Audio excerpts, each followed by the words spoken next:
Hey friends, welcome back to another episode. I'm super stoked you're here. So today we are talking about getting paid for goods and services using cryptocurrency or virtual currency, all right? So as crypto grows, so does your ability to receive crypto for providing goods and services. Meaning if you're in business, whether it's your full-time business or a side hustle or an Etsy shop, or you're a photographer, no matter what it is, if you're receiving money for providing goods and services, you can accept crypto if you want to, guys. And it's super easy, and we're going to talk about it today. So when you receive crypto for services or goods, it is treated exactly the same as if you receive cash or check or credit card.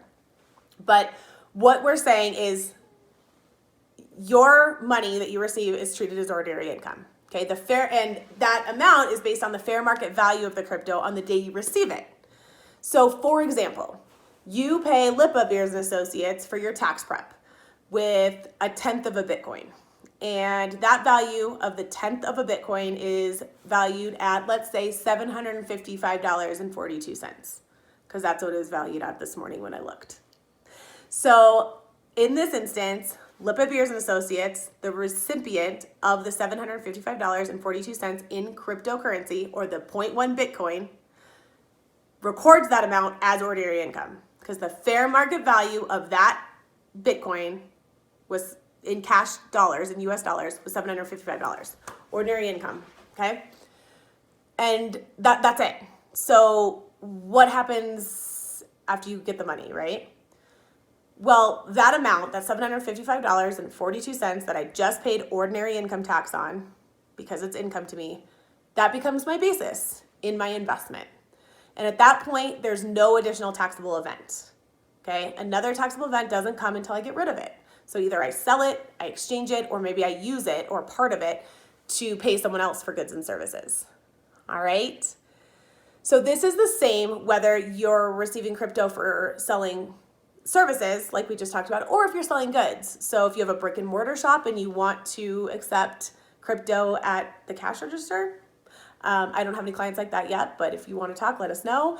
Maybe you have an Etsy shop or some sort of e-commerce store online, you can accept crypto. And it's taxed in the exact same way. It's just ordinary income, just as if they're paying you via any other method. All right? So the 2014 guidance from the IRS that we discussed last week stated that the same reporting rules apply for paying for goods and services in crypto as it does in cash.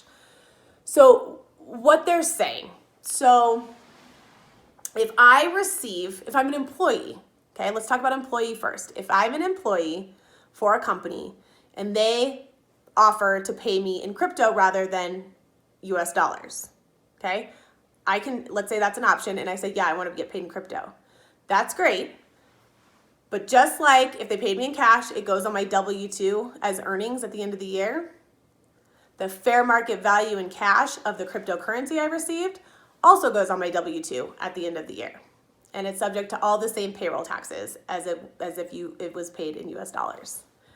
All right?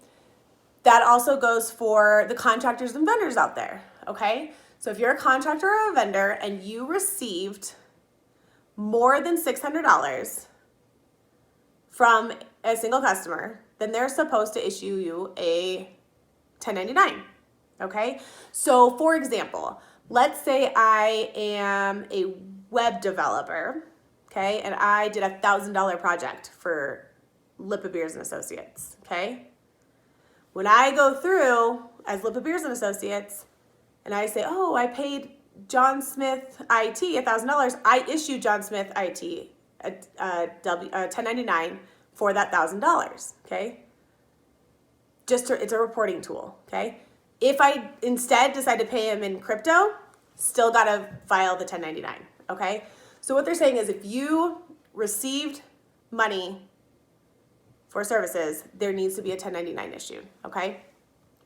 And this amount is included in your wages. So if you're receiving money, you're receiving the 1099. Let me make that clear, okay? And so that you need to make sure you're accounting for that money on that 1099 in your gross income when you file your tax return, or it's gonna raise a red flag for the IRS. That said, not receiving a 1099 does not save you from reporting it as income, okay? You know you received it, just like all of you out there that receive cash, for your services and don't report it. La, la, la, la, I'm not listening. You're supposed to. That's the rule. Same with tips. If you're a waitress or a waiter and you receive tips, you're supposed to report it. All the same thing. All income you receive is supposed to be reported as income by the IRS, okay? I'm just telling you the tools that are around that'll catch you if you're trying to, cheat, I guess. So, all right, so now you know that sounds great, you want to start receiving crypto for a payment, right? So how do you start? So step one is, if you don't already have one, set up a wallet. All right. Step two is to pick an app. You have to have an app to deal with. BitPay is a great place to start. It only allows you to receive Bitcoin, but super easy to use, great place to start. Coinbase Commerce is another popular app you can start with. And what happens is the app generates a QR code QR, like they look kind of like a little barcode, and it's on your phone. So it creates a unique QR code that is linked to your wallet so people can pay you with crypto. There are fees involved or associated with it, but they're actually less than credit cards right now, you guys. Last I checked, BitPay was charging 1%, and I paid 2 to 2.9% on all my credit cards, Stripe, PayPal, etc. So it's more cost effective from that aspect. And then step three is to meet with your bookkeeper or your accountant, because you need to make sure that your bookkeeping software is set up to track your crypto payments correctly. And what I mean by that, you guys, if you're receiving all this crypto, but it's not connected to your bookkeeping software, then your invoices may not show paid and your accounting is going to be all wrong. So you need to make sure it's all integrated. If your bookkeeper or accountant doesn't do that, then you need to find one that does. And I'm just going to tell you, we know how. So that's step three. And then step four is to advertise. You went to all this trouble to set up, to start taking crypto. Let your clients know that you're now accepting crypto. That could mean putting a banner on your website. Maybe you put a sign out front if you're a brick and mortar on the door, next to all your Visa, MasterCard signs. Put "We accept crypto," or whatever kind of crypto you accept. Maybe it's just Bitcoin. Whatever it is, make a sign. Let clients know that you're now accepting it. All right? So that's it.